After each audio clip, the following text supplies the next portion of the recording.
Din toată țara, uniți-vă! În această dimineață, premierul Victor Ponta și-a dat demisia, dar asta nu este o soluție. Este doar un joc de manipulare și de calmare a situației. Dacă dăm înapoi, pierdem din nou. Majoritatea parlamentară aparține PSD-ului. Ei pot decide un nou guvern. Îl vreți pe Dragnea prim-ministru, ăla care cumpăra voturi și aducea morții la vot? Sau vreți oamenii lui Claus Iohannis, ăia care sunt tot la fel ca ăștia-lalți?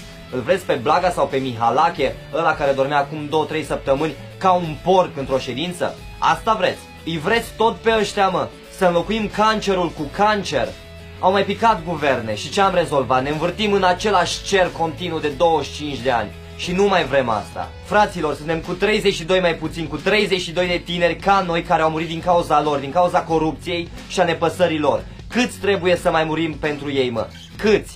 Pentru legile lor infecte care pe noi ne asupresc, iar pe ei și pe apropiații lor îi ajută. Câți? Soluția este un parlament și un guvern nou, altfel rămânem fără voce degeaba. Haideți să cerem asta în stradă.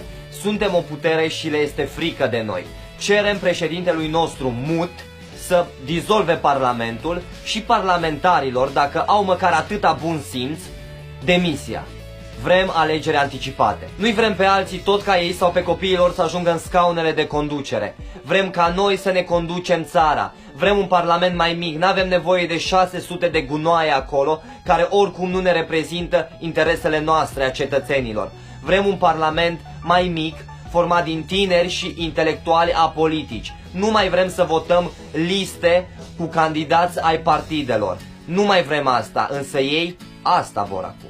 Dacă și alții au reușit asta în alte țări, putem reuși și noi. Ieșiți, fraților, în stradă, că ne-a ajuns căcatul și corupția lor până în gât. Ieșiți, fraților, din toată țara în stradă și cereți ce ni se cuvine. Ieșiți în stradă și strigați jos Parlamentul. Și aveți grijă că ar putea să apară oameni de-ai lor, de-ai monștrilor politici, care să incite la violență și să creeze diversiuni. Acum e șansa noastră, a tinerilor, de a trăi într-o țară normală și sănătoasă. Ieșiți, fraților, în stradă, că altfel nu contăm pentru ei. Și, dragi politicieni, o să fim cel mai lung coșmar al vostru. Vă promitem. Fraților, ne vedem în stradă. Jos Parlamentul!